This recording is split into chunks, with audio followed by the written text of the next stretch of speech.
a Ti, Jesus. Obrigado. Obrigado por esse tempo, por esse momento. Ai, como é bom estar na Sua presença, Jesus.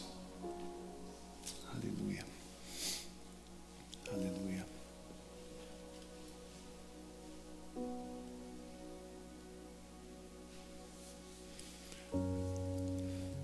Mais uma vez, bom dia, ou boa tarde, boa noite, né? Seja o tempo que você estiver me ouvindo, me vendo, que você seja muito bem-vindo para esse momento, que você consiga expressar nesse tempo um tempo de adoração ao Senhor, através também das reflexões que fazemos aqui.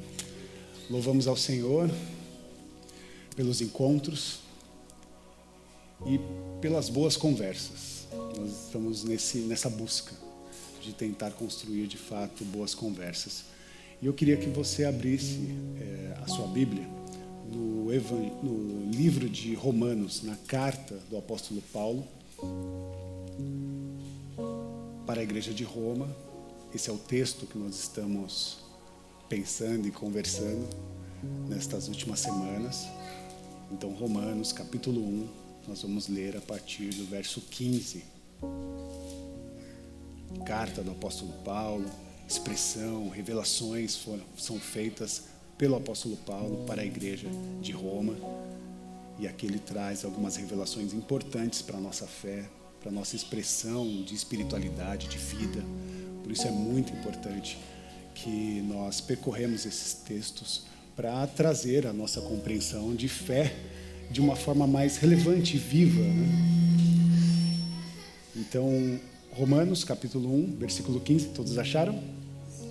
Eu vou ler. Por isso estou disposto a pregar o evangelho também a vocês que estão em Roma. Não me envergonho do evangelho, porque é poder de Deus para a salvação de todos aquele que crê. Primeiro do judeu, depois do grego. Porque no evangelho é revelada a justiça de Deus. Uma justiça que do princípio ao fim é pela fé. Como está escrito, o justo viverá pela fé. Até aí. Oremos. Senhor, meu Deus e meu Pai, nós te louvamos, exaltamos o seu nome. Obrigado pelos encontros e reencontros. Obrigado pelos amigos, pela amizade. O que seria de nós se não fosse os amigos? Por isso nós queremos fazer com que os nossos movimentos e a nossa espiritualidade seja pautada na amizade, no respeito, no encontro de afetos que são aqui construídos. Ajuda-nos, nos orienta, que a sua mensagem não seja uma simples leitura, mas que seja transcendente em nossos corações. Que nós possamos ouvir a sua mensagem e fazer prática ao nosso cotidiano. Esse é o nosso pedido. Ajuda-nos, usa-nos, tanto no ouvir quanto no falar. Esse é o nosso pedido, com agradecimento. Em nome de Jesus. Amém. Amém. Amém. Glória a Deus. Ao longo dos anos, nós percebemos que houve um número muito grande, há um crescimento gigantesco de igrejas ao redor do mundo, especialmente no Brasil.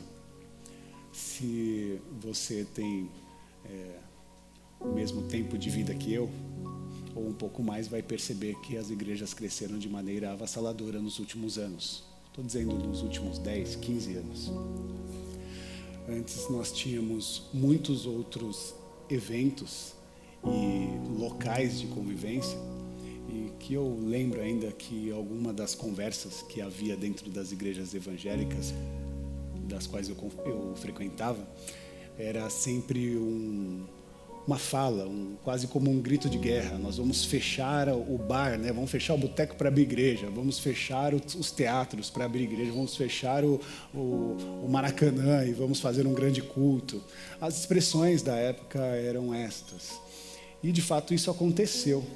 De fato já é uma realidade. Nós lotamos estádios, nós lotamos e estamos presentes em diversos locais. Há uma presença avassaladora da igreja, essa igreja chamada evangélica, ela está quase em todos os lugares, estou falando no contexto do nosso país. E se cresceu um número, né, de igrejas no Brasil, cresceu junto com ele uma profunda crise. Uma profunda crise a saber a respeito do que é o Evangelho. O que é ser evangélico. O que é o Evangelho no espaço público, o que é o Evangelho na família, o que é o Evangelho nas nossas relações, ou que tipo de Evangelho nós estamos falando, que tipo de Evangelho nós estamos compreendendo. Qual é a nossa compreensão a respeito desse Evangelho que nós tanto articulamos, pensamos e manipulamos fé.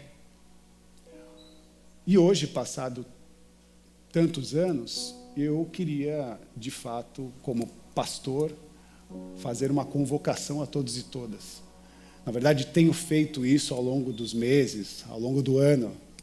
Tenho feito uma convocação a todos a participar da missão de Deus, que é propagar o Evangelho. É propagar o Evangelho de Deus. Então, a nossa missão é uma missão evangelística. Ela carrega consigo uma mensagem. E nós precisamos propagar de fato essa mensagem. Mas como nós vamos propagar uma mensagem que nós não conhecemos, que nós não entendemos? Nós precisamos compreender o que é o Evangelho. Então a primeira pergunta que nos ocorre, e que alguém pode fazer para você: o que é ser evangélico? O que é o Evangelho? E no domingo passado eu abri um pouco esse diálogo, essa conversa a respeito dessa palavra. Nós, quando falamos do Evangelho, sabemos, hoje nós já sabemos que o Evangelho tem um significado. Tem um significado, essa palavra Evangelho tem um significado. Você se lembra? A palavra evangélico, Evangelho, na tradução, significa boas novas, boas notícias, boa mensagem. Então, quando você fala, eu tenho o Evangelho, você está dizendo, eu tenho uma boa notícia. Eu tenho uma boa mensagem. A tradução de Evangelho, da palavra Evangelium, significa portador de uma mensagem, de uma boa mensagem, portador de uma boa notícia. Por isso que quando o cidadão diz, eu sou evangélico, ele precisa necessariamente ser portador de uma boa notícia. Eu sei que você já pensou que há muitos evangélicos aí que se dizem evangélicos, mas não têm boas notícias para dar. Mas nós temos esse compromisso. A nossa missão é ser portadores dessa boa notícia. Por isso, chamo a atenção para que vocês, de fato, sejam missionários desse evangelho. E aí, Rafa, mas que evangelho nós estamos falando? Que leitura de evangelho nós fazemos? Qual é a construção, qual é a leitura que nós levamos adiante a partir dessa perspectiva que falamos do Evangelho? Nós estamos falando do Evangelho do primeiro século, das primeiras igrejas? Primeiro momento da igreja, a igreja de Atos? Será que é esse Evangelho que nós queremos propagar? Ou nós estamos falando das igrejas do terceiro e do quarto século, da era monástica, da era cristã? Que tipo de igreja nós estamos falando? Que tipo de evangelho nós estamos expressando? É o evangelho de Santo Agostinho? Ou é o evangelho de Constantino? Qual tipo de mensagem nós trazemos na nossa leitura bíblica a respeito do evangelho? Ah, não é Constantino, então é na era, sei lá, é 1000 anos para frente. E aí nós vamos chamar para a conversa, para o diálogo, São Tomás de Aquino, Martinho Lutero. Nós vamos falar a partir da expressão de João Calvino. Que evangelho nós estamos falando? Nós estamos falando de um evangelho da Igreja Batista, dos batistas? É uma leitura evangélica a partir dos batistas? É uma leitura evangélica a partir dos presbiterianos? Ou é uma leitura evangélica dos metodistas? Pode ser também uma leitura evangélica da Igreja Católica Apostólica. Ou pode ser uma leitura evangélica da igreja mais moderna, católica, carismática. Quer mais? Tem várias leituras do evangelho. E que evangelho nós estamos falando? Pode ser o evangelho do Edir Macedo. do apóstolo Rina, do apóstolo Valdemiro Santiago? Qual é o evangelho que nós estamos falando? É esse evangelho, ou pode ser também o evangelho do Billy Graham, aquele que veio enlatado, né, dos Estados Unidos. Esse evangelho americanizado, esse gospel evangelho, esse evangelho gospel, né, que nós batizamos aqui. Que evangelho nós estamos falando? Que leitura do evangelho de fato nós queremos fazer? A leitura que eu faço está na perspectiva da fala do apóstolo Paulo em Romanos. Logo no capítulo 1. No primeiro versículo, o apóstolo Paulo se apresenta. Ele diz: Paulo, servo de Cristo Jesus, chamado para ser apóstolo, separado para o evangelho de Deus. Tem tanto evangelho por aí, né?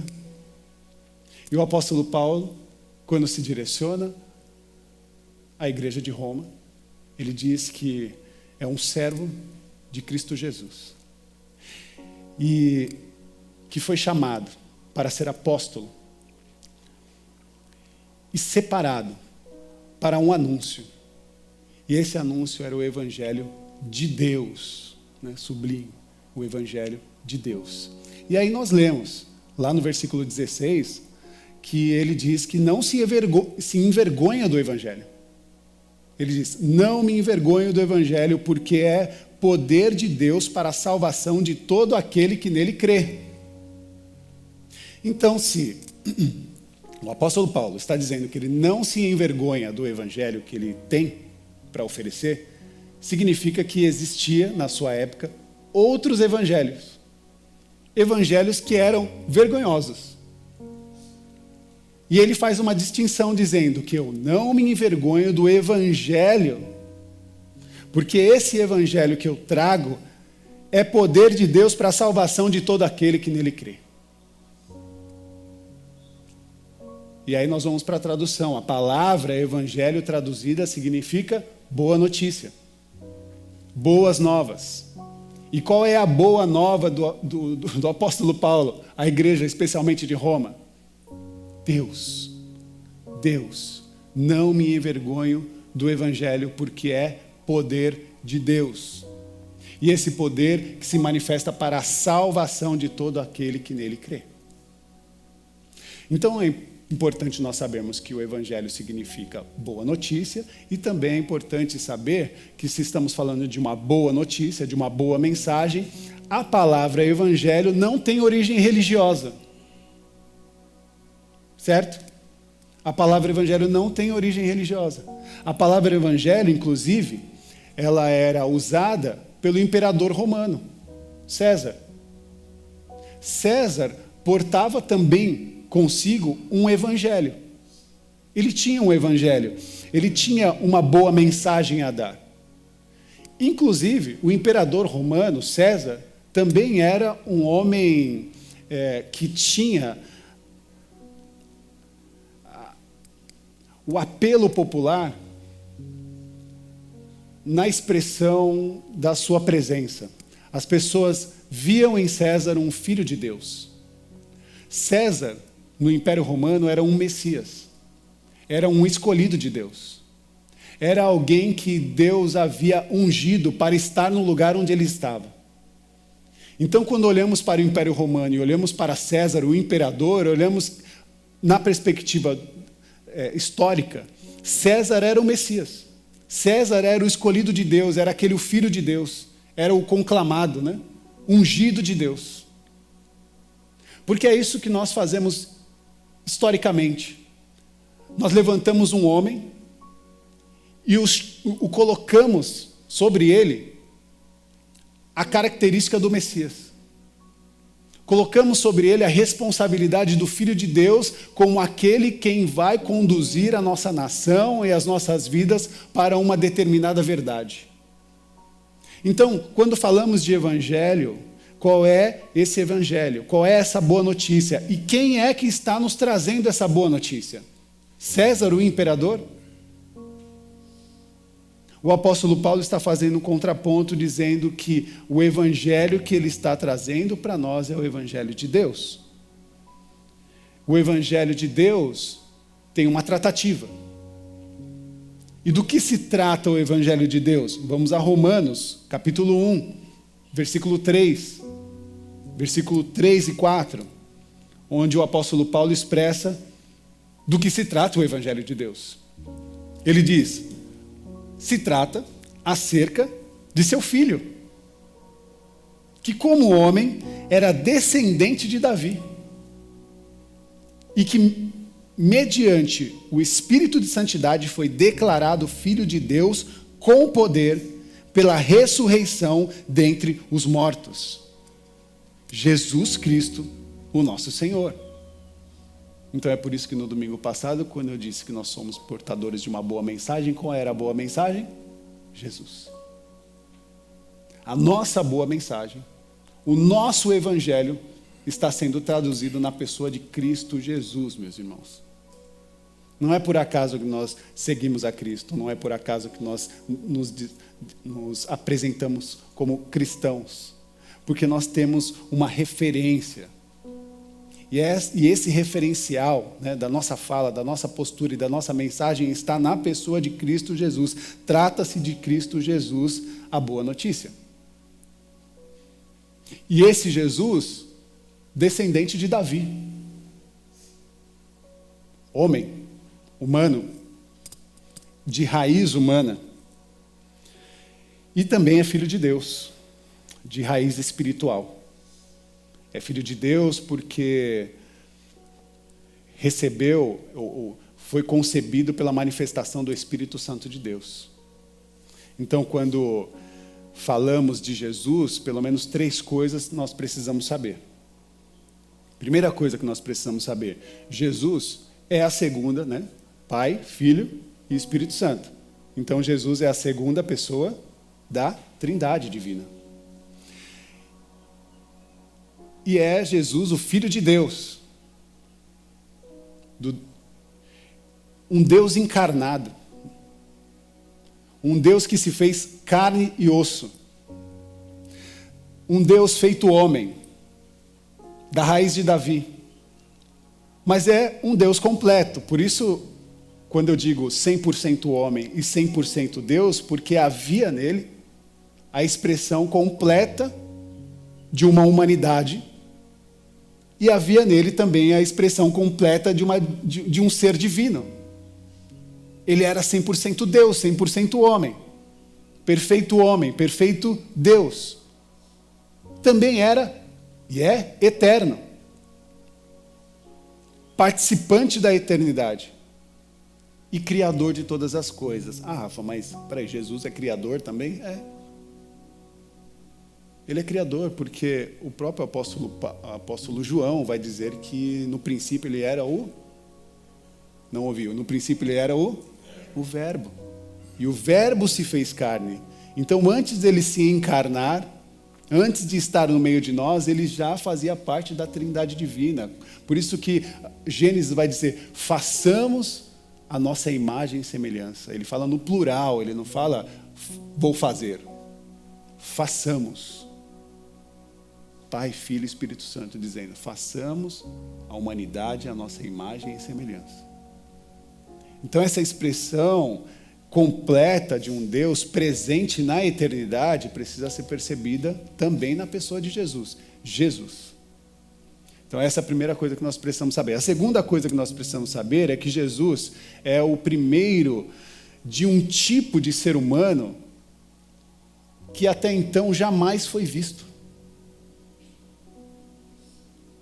Jesus é esse primeiro, é o primeiro espécime, como eu disse, né, da raça humana. E quando eu falo de espécime, eu falo que ele é o primeiro exemplo, o primeiro modelo de ser humanidade, o primeiro modelo de raça humana que atende todos os requisitos básicos para ser chamado de filho de Deus. Jesus foi o primeiro que conseguiu atender todos os requisitos para ser chamado de filho de Deus.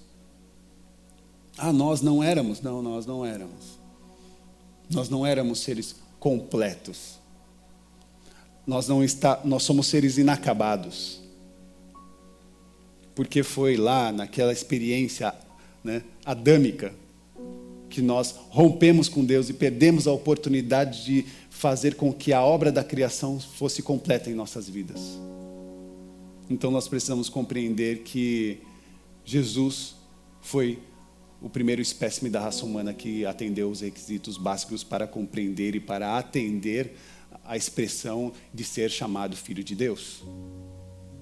Terceira coisa que nós precisamos saber, e isso eu acho extraordinário, esse é um movimento das nossas vidas. Esse é o movimento de Deus para as nossas vidas. É como o Cristo, o Filho de Deus, se manifesta para cada um de nós. Quando nós olhamos para Cristo, nós percebemos que houve na história um Deus que habita na eternidade, nos universos, no multiverso. Esse Deus que está acima de todas as coisas, que sustenta o universo na palma da sua mão, um dia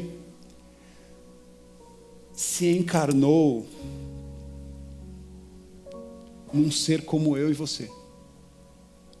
Um ser eterno se desconectou de todas as suas prerrogativas divinas, de toda a sua glória e majestade, e mergulhou na humanidade. Consegue conceber? Na verdade, nós não conseguimos conceber isso. Deus, o eterno Deus, mergulhou na humanidade.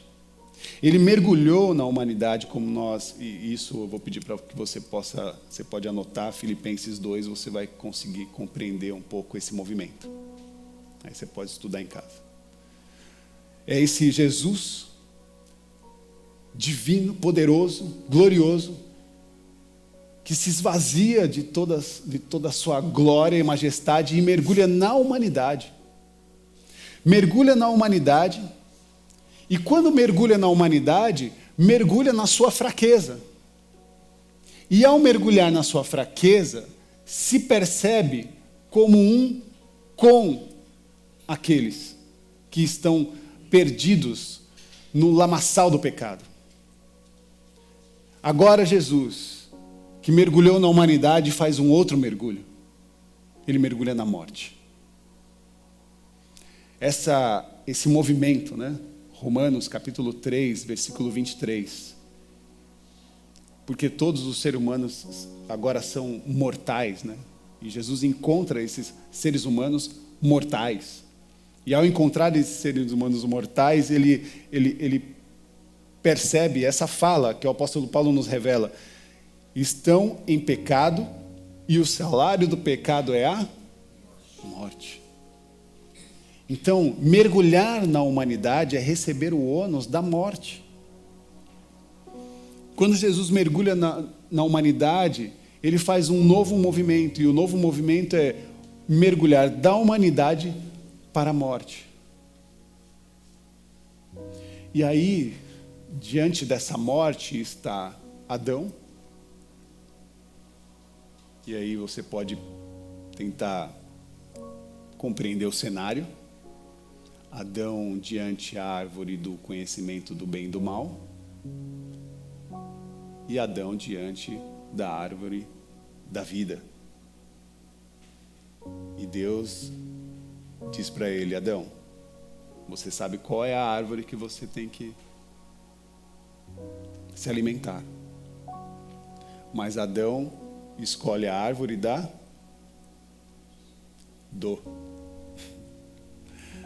a árvore do conhecimento do bem e do mal. E a árvore do conhecimento do bem e do mal quer dizer que ao comer do fruto, significa que a humanidade naquele momento estava declarando diante de Deus a sua independência. A árvore do conhecimento do bem e do mal significa dizer: eu não preciso de você, ó Deus. Eu quero ser autônomo. Eu quero a minha independência, eu quero assumir as prerrogativas da minha vida, eu quero me sustentar. Eu não quero precisar, eu não quero ter a necessidade que ninguém diga o que eu devo ou não fazer. Por isso eu quero o fruto do conhecimento do bem e do mal, porque eu vou determinar para onde vou. Vou fazer a partir da minha própria consciência, eu não preciso de uma consciência terceira. Por isso essa expressão é uma expressão do caos. É a expressão do afastamento. Quando a humanidade se afasta de Deus, ela está dizendo, eu não preciso de Deus. Porque eu estou respirando e eu tenho consciência, agora sei o que é, né, tenho consciência do que é o bem e o mal. Então eu vou ser autônomo. Não quero mais, né? É Adão dizendo para Deus, não quero mais ter uma vida derivada do Criador. Quero fazer a partir da minha perspectiva, da minha análise e da minha autonomia. E obviamente Deus vira para Adão e fala, Adão, isso não é possível fazer. Você precisa estar conectado em mim, cara. Você precisa estar ligado à árvore da vida. E Adão, não, eu quero dessa forma. E Deus falando, se você fizer isso, você vai morrer. Ele, não vou morrer aqui, estou vivão.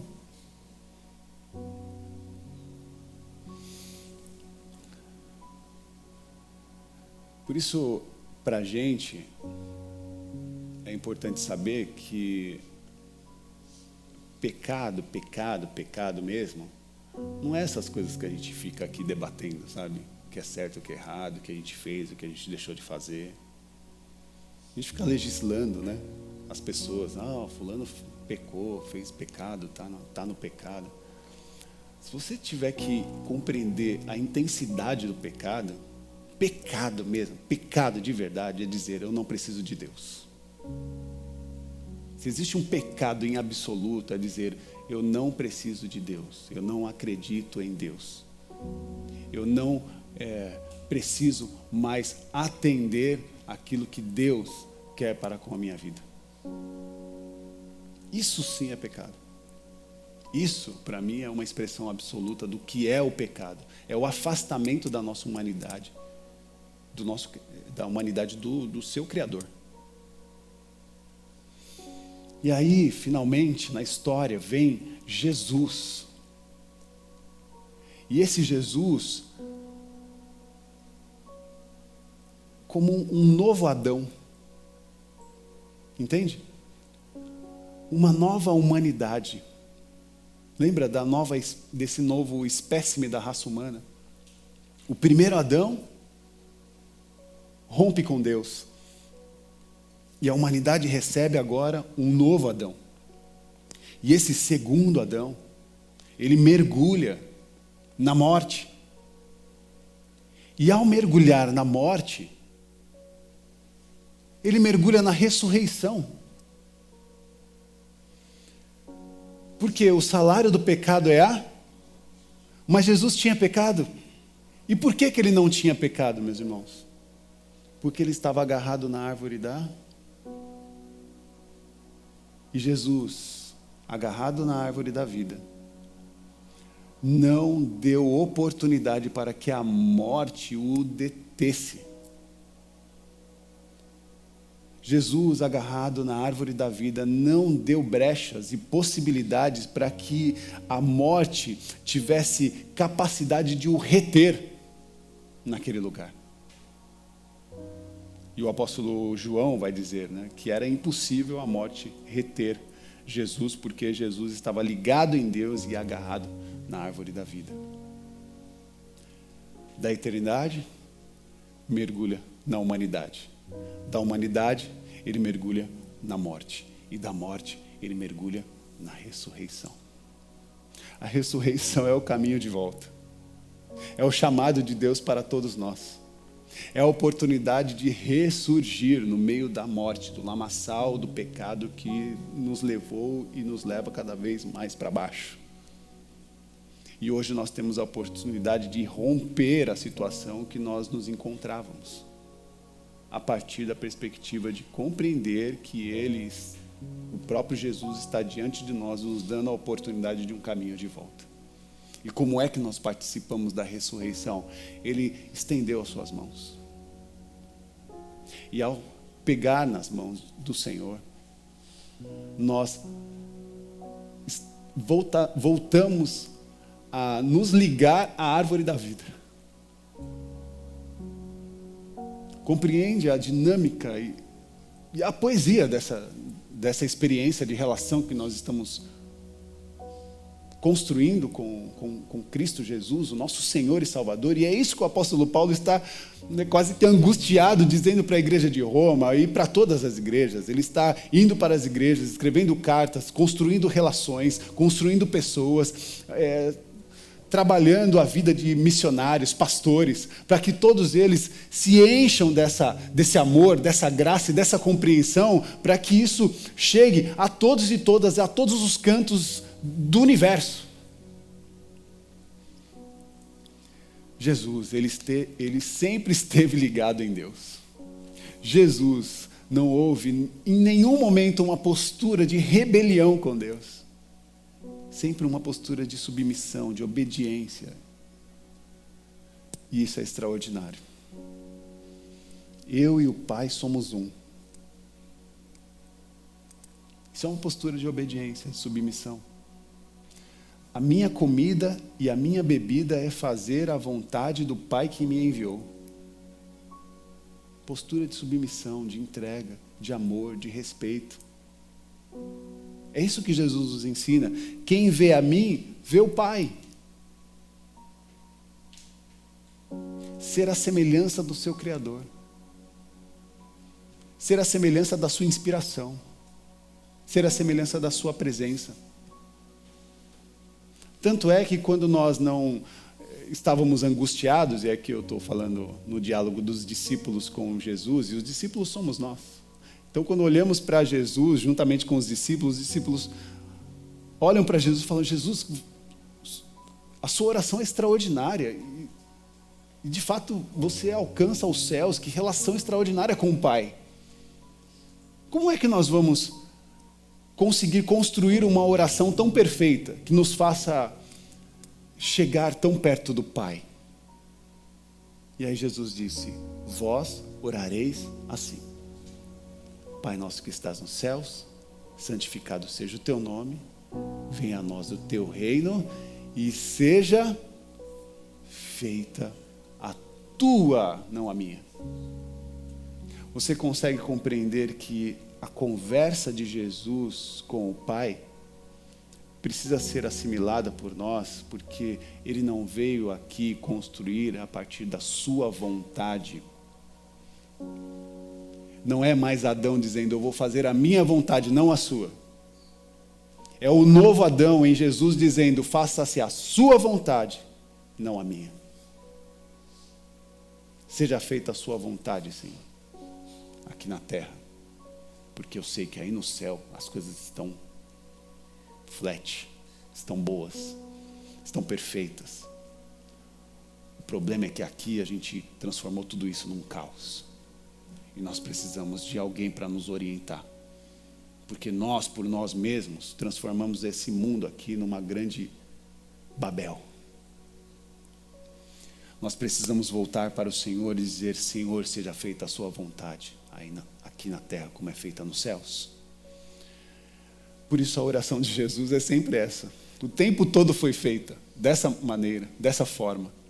E é por isso que ele afirma que o Espírito de Deus está sobre mim, e por estar sobre mim, é que eu vou fazer de fato acontecer no mundo dos homens, no mundo da humanidade. O Espírito de Deus está sobre mim, e agora vocês de fato vão presenciar o que é ser um ser humano completo. O que é ser um ser humano ligado completamente no Criador, obediente. O que é ser um ser humano obediente e que abraça de fato todas as substâncias, né, que o próprio Deus propagou para cada um de nós. Nós somos chamados para viver nessa esfera do Espírito da Santidade. E esse é o meu sonho. Esse é o meu projeto de vida. Inspirado por pessoas como o apóstolo Paulo, que não faz da sua vida um evangelho construído na perspectiva dos homens, não é o evangelho de nenhum desses que nós citamos lá no início, mas é o evangelho de Deus, na revelação da presença do Cristo no meio de nós, que venceu a morte, que ressuscitou e nos chama para o caminho da ressurreição. Diante de Deus, não há outra coisa a fazer senão nos render a Ele, nos render à sua vontade, nos render à submissão da sua graça, do teu amor, à obediência ao nosso Pai que nos ama, que cuida de nós, nos protege e que quer nos bem. Não há outro caminho, meus irmãos.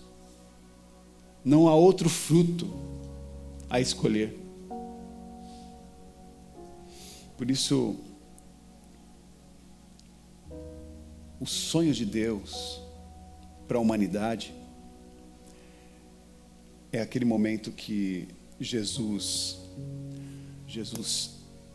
é batizado, e quando ele volta das águas, né, o céu se abre, um pombo, né, o Espírito Santo vem, pousa, e uma voz do céu diz: ali está uma humanidade perfeita. Aqui está este que atende todos os requisitos. Este é o meu filho amado, em quem me comprazo, em quem eu tenho prazer. Este é o meu filho amado, em quem eu me agrado. Essa é a voz que veio dos céus, a voz do Pai, vendo Jesus e dizendo: ali está um ser humano perfeito. E quem quer, e quem desejar vir após essa humanidade perfeita, deverá se unir a Ele. Essa é a minha oração. Que você saia para um novo dia, um novo mês, um novo ano. Que você saia para uma nova vida, agarrado nesse Cristo que nos propôs um caminho de volta, que nos propôs um caminho de salvação, um caminho de resgate, um caminho de ressurreição. Que Deus nos abençoe. Eu quero muito que você pegue todas as informações que eu trouxe para vocês. Se necessário, ouça de novo essa mensagem que já está gravada no Spotify, no YouTube. Anote e faça a consulta nos textos bíblicos, porque o que eu fiz aqui é só um resumo da manifestação extraordinária de Deus para cada um de nós. Então, leia as Escrituras e traga essa expressão para a sua oração cotidiana, para o seu dia. Porque esse é o nosso caminho. Seguir a Jesus. Santificados pelo Espírito Santo. Obedientes ao Pai que está no céu. Amém? Amém. Amém. Oremos. Feche seus olhos. Eu queria orar de pé. Queria que você ficasse de pé para essa oração. Com sua mão no seu coração. Fala com o Senhor. Ó Deus amado, querido Deus, nós te louvamos, exaltamos o seu nome. Com alegria. Com alegria e com conhecimento. Porque sabemos que o Senhor é o Deus que de fato nos salvou, que nos libertou e que nos deu a oportunidade de uma vida nova. E não uma vida natural, como nós conhecemos, mas uma vida abundante, uma vida completa. É a vida eterna de Deus. Porque nós hoje nos levantamos de maneira profética dizendo: onde está, ó morte, a sua vitória?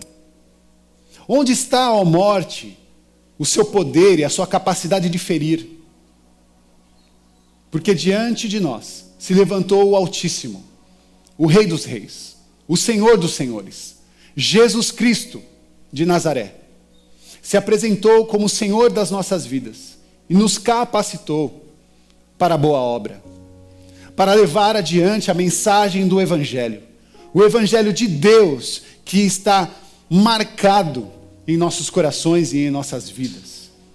É o que nós vamos fazer, que vamos levar adiante, a expressão do Criador em cada passo, em cada abraço, em cada gesto afetuoso. O Cristo revelado em cada um de nós se manifestará. Ajuda-nos, Jesus.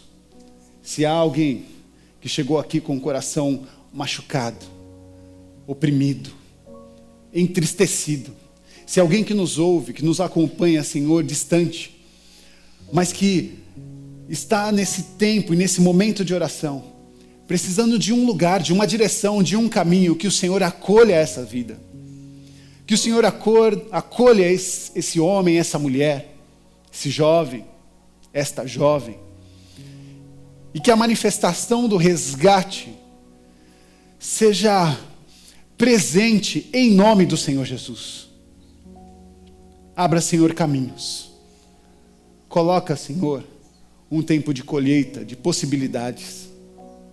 Aquele, Senhor, que está procurando um novo projeto, um novo emprego, uma nova possibilidade nos seus estudos, algum caminho para sair do tempo de adversidade e de dificuldade, que o seu abraço, Senhor, o acolha agora em nome de Jesus.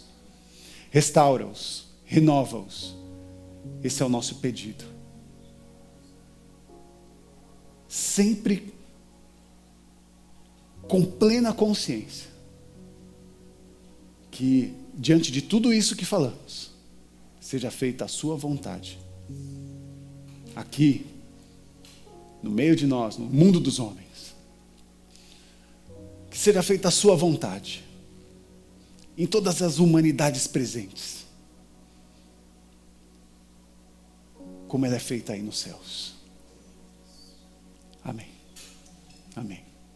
Levante suas mãos aos céus, que o amor de Deus, que a graça do Senhor Jesus Cristo e que a manifestação do Consolador, do Criador,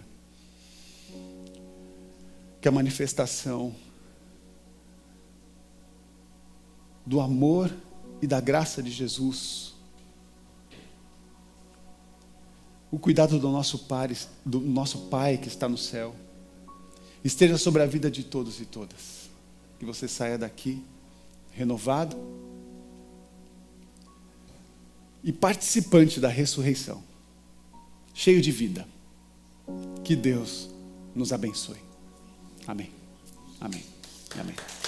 Obrigado.